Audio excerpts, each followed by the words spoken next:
So yun, okay, KJX, kumusta tayong lahat? Dito kay CBT, no, sa number 1 token na to, CBT, nag-break even tayo dyan kanina.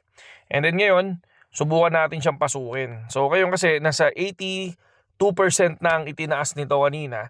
Kaya pinag-isipan ko na pasukin siya. Kanina kasi pinasok ko to nasa 40%, ay 50%, no? Nag-cut loss ako ng 27%. Makikita niyo yan sa Facebook natin. Tapos sabay bumawi ako ng 60%. So nakuha naman natin yung profit natin doon. So break even, no? Nag-break even siya. So ngayon, third trade ko dito ay pumasok ako sa 82%.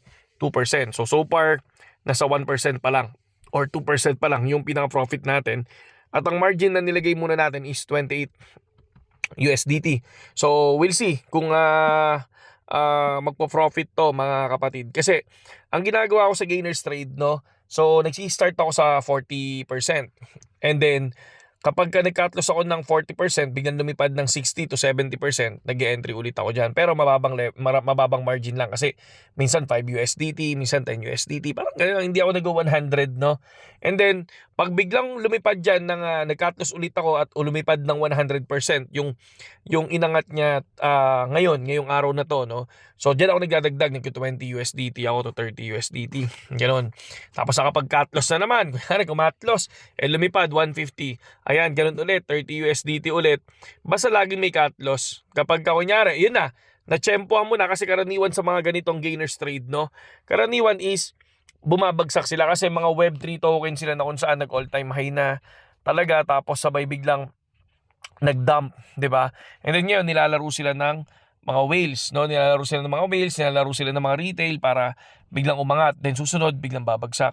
So, sa 1 day time frame makikita natin siya.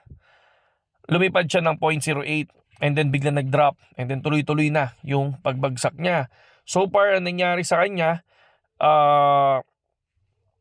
lumipad siya ngayon ng nasa 80%. Diyan tayo nag-try na okay, we'll see kung babagsak din to. Tulad ng ibang nangyayari sa gainers trade. Parang si Banana kanina, no? Nag-trade kami diyan, profit kami kay Banana. So good kami kay Banana kanina. Tapos kay sino pa ba yung isa? Si SQD. No, yan, nag-profit din kami diyan kanina. Ayan, kung mapapansin nyo na kapag guhit tayo dyan sa 4 hours time frame, bumagsak yan dito sa area na to, sa bandang dulo. So ngayon, si ZBT naman. So titingnan natin kung mag-profit tayo dito. Basta ang importante, may cut loss. Again, no? Sabi ko nga sa inyo, liligtas kayo ng cut loss para hindi kayo maliquidate.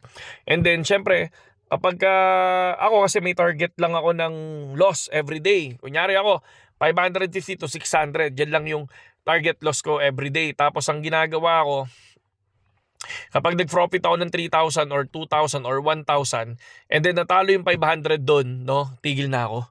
Ganun, laging may target, laging may target. Kunyari, ginabukasan, talo ulit ng 500, okay lang, stop. Hindi pwede yung dire-diretso, no? Hindi pwede yung hinahabol mo yung talo mo.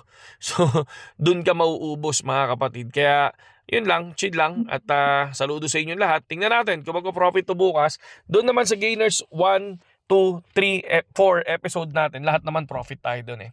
Okay, ngayon, episode 5. So, tingnan natin, mga kapatid. At i-upload ko na to. Siguro mga alas 8 ng gabi, meron na yan. Saludo.